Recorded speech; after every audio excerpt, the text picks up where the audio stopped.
අපි බලමු no contact ඇත්තම తත්වය. ඉදිරියට මොකද්ද වෙන්නේ? මෙතන මොන වගේ සිදුවීමක්ද සිදු වෙලා තියෙන්නේ කියලා. මේ කාලේ ඔයාලා දෙන්නම කතා කරන්නේ නැහැ. හැබැයි ඔයාලා දෙන්න නොසෑහෙන විදිහට මේ తත්වය මතක් කර කර දුක් වෙන හඬන වාර අනන්තයි. ඒ කියන්නේ එයාටත් ඔයාව ගොඩක් මතක් වෙනවා. ඔයාටත් එයාව ගොඩක් මතක් වෙනවා. හැබැයි දෙන්න කතා කරන්නේ. තව පිරිසක් ඉන්නවා. ඔයා එයාට කතා කරනවා. නමුත් එයා කතා කරන්නේ නැහැ. නැත්තම් ඔයා එයාට කතා කරනවා, එයා ඔයාට කතා කරන්නේ නැහැ. બ્લોක් කරලා හරි මොනවා හරි ඒ වගේ තත්ත්වයක්.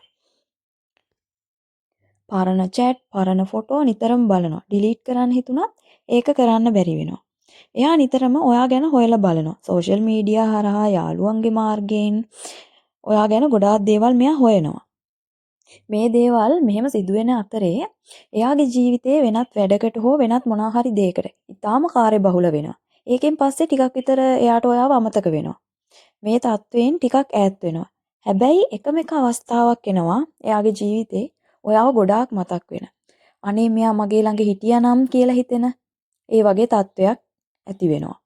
මෙයා ගොඩාක් ඊගෝ එක වැඩි කෙනෙක්. හරිම ලොකුකමකින් ඉන්න කෙනෙක්. අහිංසකයි වගේ පෙනුනට ලාබාල පෙනුමක් තිබුණට මෙයාට සමහර දේවල් වලට ගොඩාක් තරහ යනවා. කොහොම හරි මෙයා ඔයාව හපව කන්ටැක්ට් කරගන්නවා.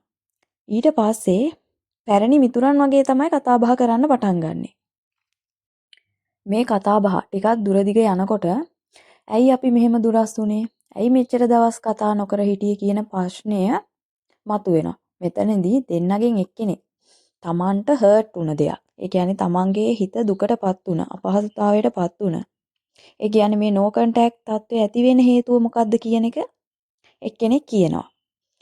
ඒකෙන් පස්සේ මේ තත්ත්වය එකපාර වෙනස් වෙන්නේ නැහැ. ආයෙත් කතා කරනවා, ටික කාලයක් සද්ද නැතුව ඉන්නවා, ඉඳලා හිටලා මැසේජ් කරනවා. අන්න ඒ වගේ තත්ත්වයක් ඇති වෙනවා. Finally, the fool, ace of cups, ace of wands වලින් කියන්නේ මේ සම්බන්ධතාවය new beginning එකකට, අලුත් ආරම්භයකට, අලුත් විදියට පටන් ගන්න ඕනි කියන අදහස එනවා. මේ රීඩින් එකේ ඔයාට රෙසිනේට් පණිවිඩ විතරක් ගන්න, ඔයාටම කියලා ප්‍රයිවට් රීඩින් එකක් ඕනි නම් WhatsApp මැසේජ් එකක් දාන්න, channel එක subscribe කරන්න. ඔයාට සුබ දවසක් වේවා.